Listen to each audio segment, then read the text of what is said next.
खुदा के मुबारक बेटे और बेटियों, मेरे आदरणीय बुज़ुर्गों, मेरे प्यारे बहनों और भाइयों, सुबह की इस बेशकीमत दुआ में आपका स्वागत है। मैं आपका तहे दिल से शुक्रगुजार होता कि आप हंसते ममूर रोज़ मेरे साथ मिल कर के दुआ में शरीक होते। हम मिल कर के खुदा के सिंहासन का दरवाज़ा खटखटाते, हमारे लिए खुल जाता और हम उसके सिंहासन के सामने बैठ कर के अपनी दुआओं को, अपनी इल्तिजाओं को, अपनी फरियादों को उसके सामने रखते और खुदा हमें अपनी बरकतों से लबरेज करता। और जब हम लबरेज हो जाते हैं तो दूसरे लोगों को भी खुदा की बरकतें जो हैं वो मिलती हैं। आज एक वाक़या बयान कर रहा हूँ। एक दिन एक आदमी कोढ़ से पूरी तरह भरा हुआ यीशु के पास आया और यीशु के सामने मुंह के बल गिर गया और विनती करने लगा, हे प्रभु, अगर तू चाहे तो मुझे शुद्ध कर सकता है,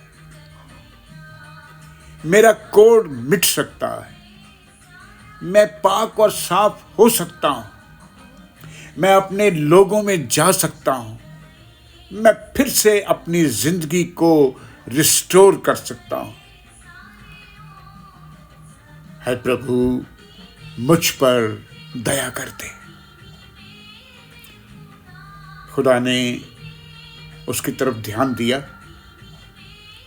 वो रुक गया, उसकी फरियाद को सुना। तो सबसे पहला काम जो मसीहा ने किया, मसीहा ने उसे देखा। दूसरा, अपना पाक और पवित्र हाथ उसकी तरफ बढ़ाया। तीसरा, उसे छू लिया और अपनी जुबान से, अपनी मुबारक जुबान से ये शब्द कहा, मैं चाहता हूं कि तू शुद्ध हो जा। माय डियर फ्रेंड्स, मेरे बच्चों, बुजुर्गों, जैसे ही ये आवाज गूंजी, ये शब्द हुआ, उसका कोढ़ चला गया, वो शुद्ध हो गया, वो साफ हो गया।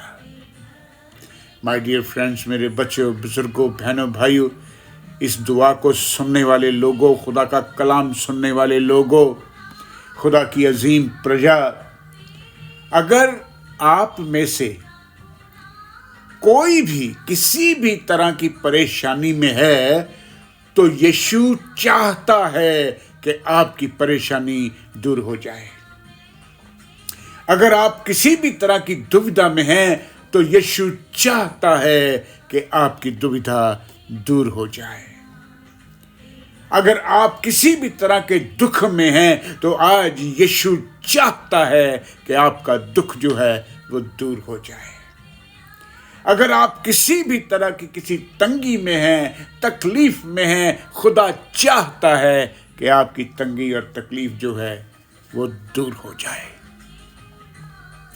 आज का कलाम जो है वो फरमाता है, अगर आप में से कोई दुखी हो तो दुआ करे, और अगर आनंदित हो तो स्तुति के गीत गाए, भजन गाए, महिमा करे, प्रस्तुति करे।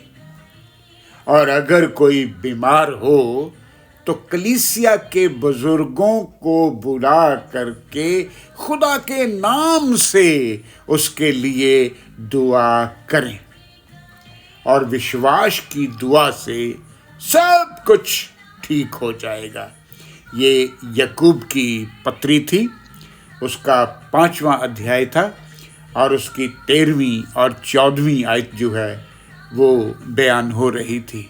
खुदावंद इस कलाम पर अपनी बरकतें अब से हमेशा तक बना करके रखे। आज की आयत जो है वो मैं आपके लिए छोड़ रहा हूँ, दिन भर आपके साथ रहेगी और बनी रहेगी। ये ज़बूरों की पोथी है, उसका 103 अध्याय है और उसकी 3री आयत है, बड़ी खूबसूरत आयत है।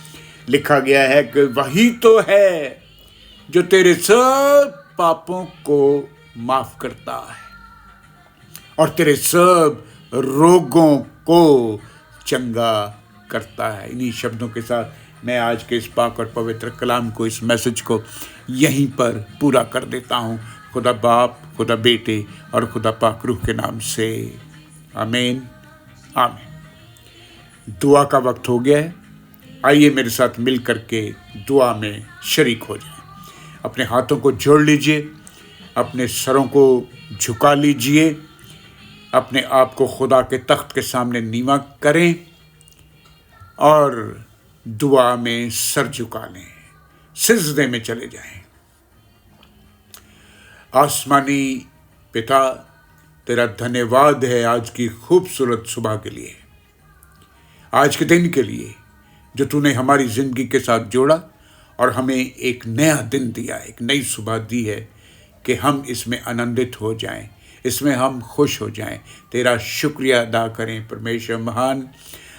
आज जितने बच्चे और बुजुर्ग तेरे सामने बैठे हैं प्रभु, इन सबको आशीष दे, इनको बरकत दे। जितने लोग आज इस कलाम को, इस मैसेज को सुने, जितने बीमार लोग इस मैसेज को सुनते हैं, जितने तंगी वाले लोग, दरिद्र लोग, गरीब लोग इस कलाम को, इस दुआ को सुन रहे हैं प्रभु, अपने पाक और पवित्र सिंहासन से उनकी सब ज़रूरतों को पूरा करना।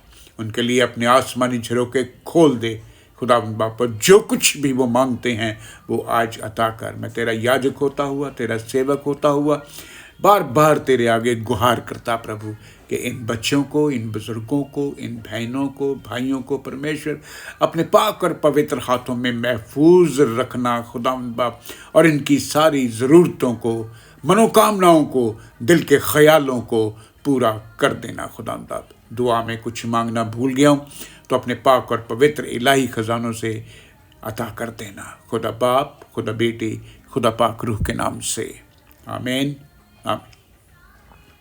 खुदा में आप सबकी सलामती हो और सलामती के साथ अपने कामकाज पर जाएं, अपनी रोज़ी रोटी पर जाएं, अपनी दिहाड़ी पर जाएं, अपने स्कूल, कॉलेज और यूनिवर्सिटीज़ में जाएं। अपना ख्याल रखें, अपने बच्चों का ख्याल रखें, अपने परिवारों का ख्याल रखें और अपने बुज़ुर्गों का ख्याल रखें। रब रखा।